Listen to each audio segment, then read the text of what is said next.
berzina lah. Kalau mau mabuk lah. Itu bukan cerita dongeng, tapi ini adalah hadis daripada baginda Rasulullah. Ya. Bagian bawah 11. Ya, bagian bawah 11. Jadi dalam hadis Rasulullah dikatakan 10 orang yang tidak diterima oleh Allah Ta'ala akan ibadah sembahyangnya. Karena yang pertama sekali dihisab di hari kiamat nanti ialah sembahyang. Ini pertama sekali terjadi penghisapan. Kalau di dalam kuburan yang dipertanyakan bukan ibadah, tapi yang dipertanyakan iman. Apa? Ma rabbuka. Apa itu? Kalimat iman. Siapa Tuhan kamu? Itu kan kalimat iman. Akidah itu yang dipertanyakan dalam kuburan. Makanya kita sangat penting menjaga akidah.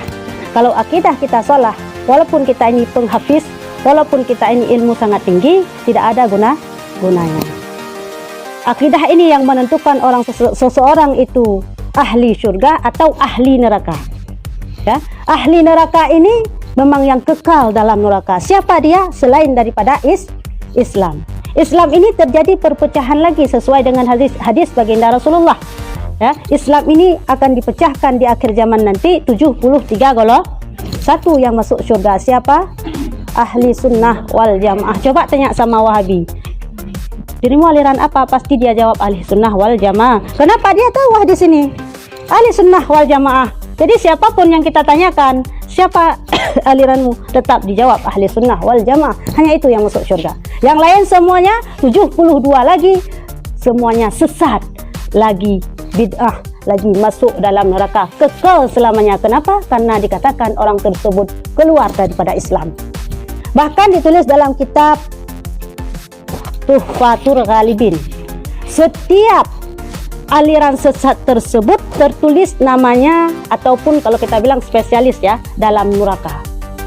Di antaranya aliran-aliran yang sesat ini perlu kita kaji. Kenapa? Ini akidah penting sekali. Itu yang dipertanyakan pertama dalam kuburan.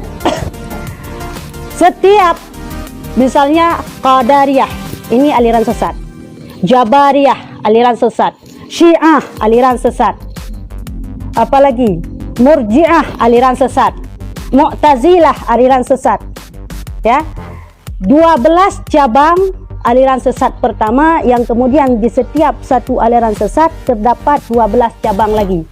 Dari 12 cabang itu terdapat beranak lagi 12 lagi sampai jumlahnya 72 golongan. Inilah berdasarkan hadis baginda Rasulullah. Misalnya kaum Syiah. Kapan lahir aliran sesat kaum Syiah? Yaitu pada masa kekhalifahan Ali bin Abi Thalib. Sebelum beliau tidak ada aliran sesat. Misalnya pada masa khalifah pertama Abu Bakar As-Siddiq. Itu tidak ada yang namanya Syiah. Lahir Syiah pertama sekali saat kekhalifahan Ali bin Abi Thalib. Kenapa? Karena pada masa itu ada 2 aliran sesat yang lahir. Yang pertama Syiah, yang kedua Khawarij. Apa itu Syiah? Syiah adalah golongan-golongan yang sangat mencintai Sayyidina Ali, sehingga menafikan baginda Rasulullah. Mereka tidak mengakui Rasulullah itu adalah Nabi. Bahkan menurut ditulis dalam kitab Tuhfah, orang Syiah mengatakan Jibril tersalah membawa wahyu. Ya, salah. Jibril itu memberi wahyu kepada baginda Rasulullah, seharusnya kepada Sayyidina Ali, tapi salah Jibril membawanya. Inilah setingkat ini pemahaman akidah orang itu, orang Syiah. Sehingga dalam bersyahadat orang itu mengatakan, kalau kita asyhadu an la ilaha illallah wa asyhadu anna Muhammadar Rasulullah wa asyhadu anna, dan saya menyaksi atau mengakui anna, sungguhnya Nabi Muhammad Rasulullah, pesuruh Allah. Kalau orang itu bukan asyhadu anna aliyullah.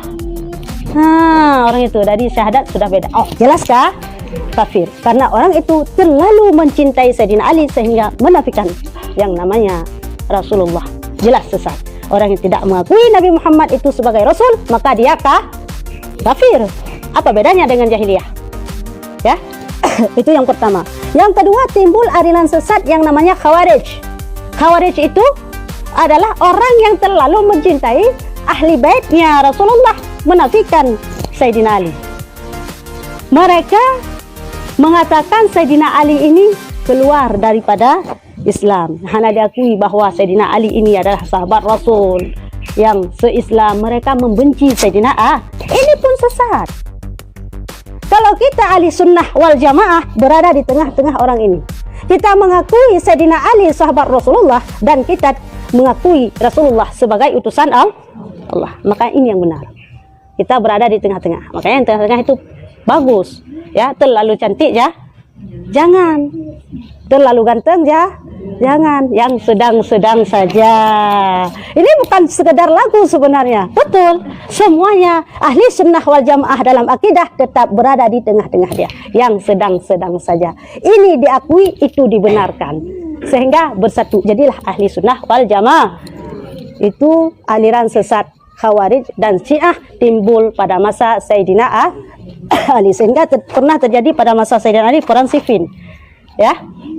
Disitulah perbedaan aliran. Tapi kalau pada masa Sayyidina Ali, apabila Sayyidina Ali mengetahui ada Syiah, ada orang yang terlalu mencintai dan mengagungkan beliau, langsung dipotong leher, ya. Tegasnya Sayyidina Ali. Itu yang pertama. Yang kedua timbul yang namanya aliran Qadariyah dan Jabariyah. Ini saya kenalkan dulu akidah. Ya, jangan asal kita belajar fikih sudah mantap, belajar tasawuf sudah benar, belajar apa lagi tasawuf fikih benar tapi tauhid akidah tidak benar, semuanya akan binasa. Ya. Qadariyah mereka mengatakan yang bahwa semua itu kehendak Allah. Kita bagaikan patung. Ya. Kalau kita tanya sama orang Qadariyah, kenapa engkau berzina? Kehendak Allah. Kenapa engkau berjudi?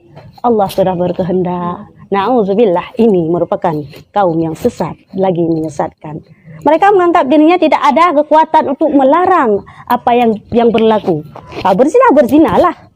Kalau mau mabuk-mabuklah. Itu kehendak Allah. Mereka bagaikan patung. Ini pun ajaran sesat. Selanjutnya lahirnya Jabariyah itu kebalikan daripada Qadariyah. Mereka mengatakan semua ini adalah kehendak kita semua, usaha kita semua. Allah Ta'ala tidak ada kuasa untuk menegahkan atau menyuruh sesuatu perbuatan atas kita.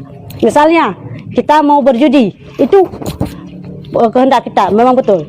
Kalau kita mau taubat, kalau kita mau ibadah, itu pun semua kehendak kita semuanya. Hanya kuasa Allah untuk atur hamba lagi. Ini pun ajaran ahli sunnah wal jamaah berada di tengah-tengah. Bagaimana aliran ahli sunnah wal jamaah? Bagaimana? Ya, pemahamannya. Pemahaman ahli sunnah wal jamaah, kita ini qada dan qadar ini sudah ditentukan oleh Allah. Kita yakin? Buktinya ada dalam rukun iman yang keberapa? Yang keenam. Ya. Percaya kepada qada dan qadar, ini termasuk dalam rukun iman. Barang siapa yang tidak mengakui akan rukun iman yang 6 ini, maka dia kafir, ya. Kita mengakui qada dan qadar itu apa itu qada? Qadar? Oke.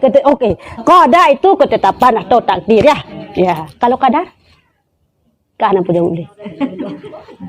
Hah? Kalau qadar? Nyanyang kahum. Kita sering mengatakan percaya kepada qada dan qadar. Apa itu qada? Apa itu qadar? Tidak paham. Ada yang mengatakan percaya kepada untung baik, untung jahat. Benar nggak? Benar nggak? Ada orang yang mengatakan percaya kepada qada dan qadar. Betul nggak? Betul nggak? Ada yang mengatakan percaya kepada takdir. Benar nggak? Kok semuanya benar? Ini yang benar, yang mana yang benar? Oke. Ya, ini pemahaman salah. Tanya ahli sunnah wal jamaah tidak paham ini. Ya, ini akidah ini, hati-hati. Salah akidah maka semua ibadah kita fatal, fasid. Ya, membeki mailong hana ufong bajamun kanyo baru tupun begairon. Anda masalah, kita ada majelis itulah pentingnya menuntut ilmu. Apa manfaat kita menuntut ilmu? Walaupun kita salah, kita belum mengerti, kita tidak paham, Allah terima, Allah maafkan. Ya, makanya sesibuk apapun kita, jangan tinggalkan ilmu agama. Sibuk saya kerja ini, sibuk saya kerja itu. Saya bidan, saya ini pegawai negeri. Lebih baik apa? Lebih penting pegawai negeri apa lebih penting di alam kubur nanti? Ya. Kalau di alam kubur dari semenjak kita masuk sampai ini kita bilang dulu ya, sampai kiamat berapa ribu tahun dulu. Setelah itu kiamat bersambung lagi. Kalau di dunia hanya sementara, berapa umur kita hidup di dunia? Segitulah kita nikmati pegawai negeri, bukan? Lebih daripada itu pegawai negeri kita diambil galam mati tengok kain doa. Pajam mati pacamatnya. Naik lu. Ya. Makanya penting kita belajar ilmu agama. Kembali lagi kepada qada dan qadar. Ini pemahaman dulu yang penting. Yang galam tabutnya baru-baru pun. Dah? Karena ini akidah ya. Ini akidah. Tepat akidah ini. Qada dan qadar ada jawaban tadi yang bahwa qada untung baik, qadar untung salah. Ya, dengar dulu. Di mana perbedaan antara ketiganya dan di mana kesamaannya? Sebenarnya ketiganya itu benar, dan kenapa benar? Walaupun beda-beda bahasa, maknanya pun beda, tapi tujuannya satu.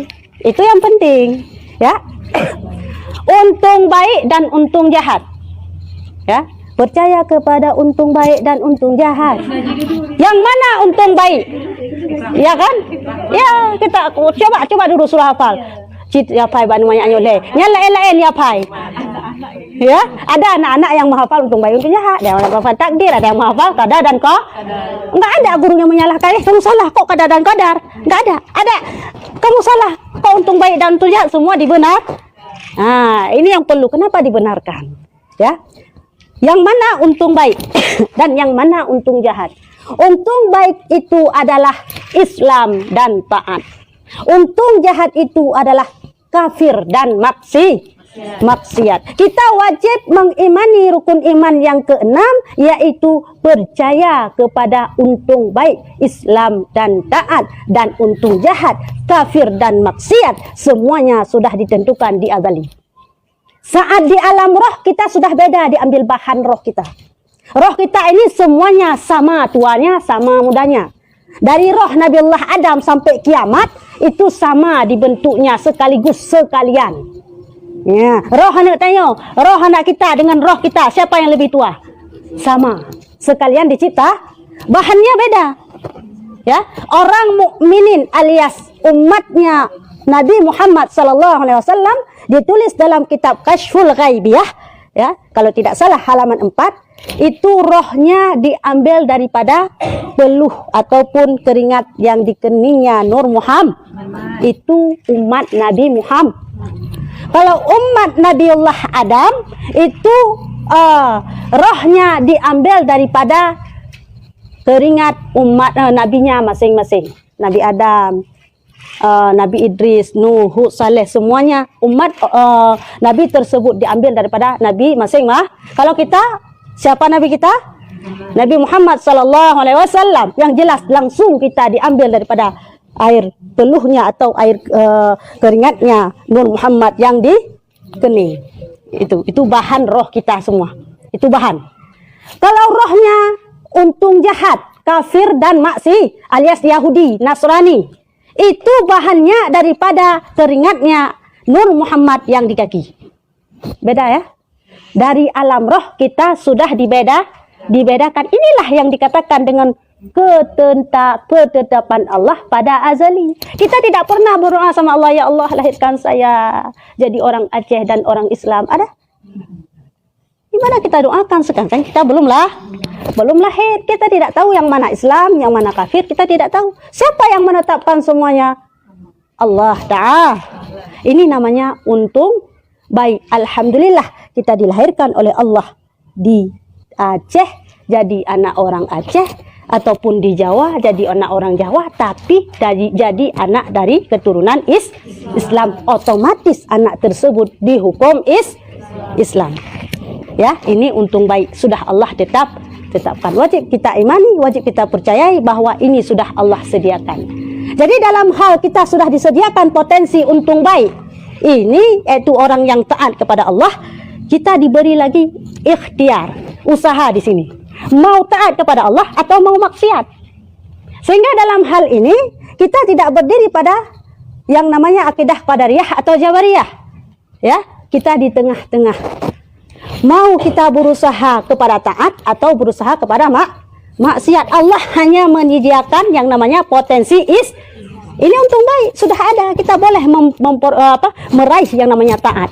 Sedangkan apabila kita ditentukan oleh Allah Ta'ala daripada untung jahat, yaitu kafir, dilahirkan kita dalam golongan orang-orang Israel, orang-orang Yahudi, kita tidak tahu Islam ini benar, dan Islam ini adalah agama yang dibenarkan oleh Allah. Sehingga dalam hal tersebut orang Yahudi tidak ada yang namanya usaha untuk memperoleh ketaatan kepada Allah. Kenapa? Memang untungnya sudah ditentukan jahat atau kafir.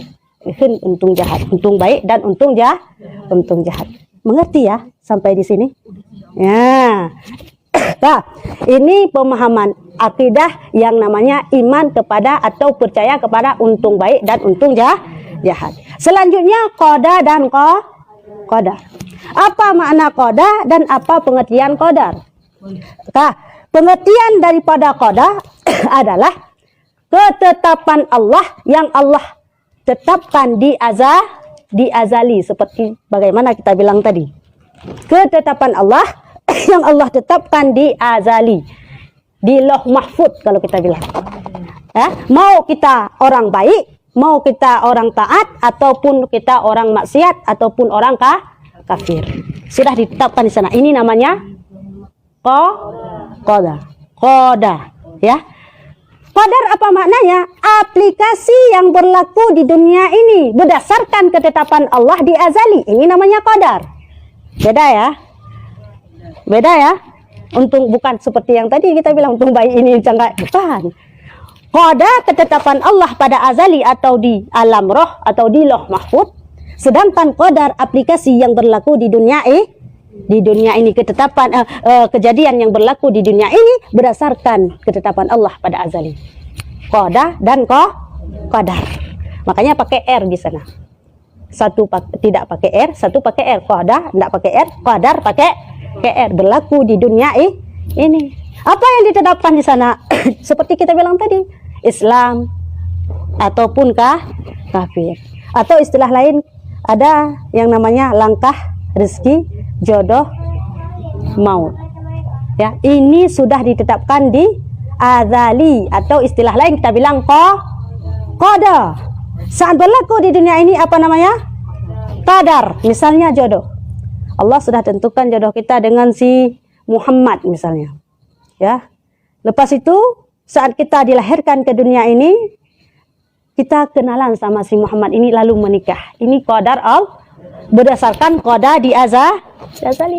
Terus siapa yang tahu qada di sana? Qada di azali siapa yang tahu? Tidak ada yang tahu. Makanya kita di dunia ini wajib berusaha. Ya, dalam hal jodoh apapun dia tetap kita berusaha. Tapi bukan bermakna berusaha dalam hal jodoh itu baca. Ini dengar ya, yang belum. Ya.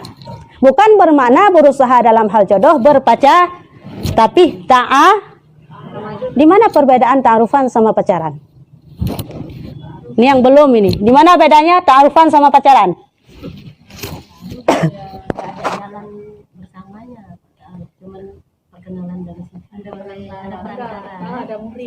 Ada murid. Kalau pacaran? Ya. Ini masa ibu-ibu yang jawab. Ya.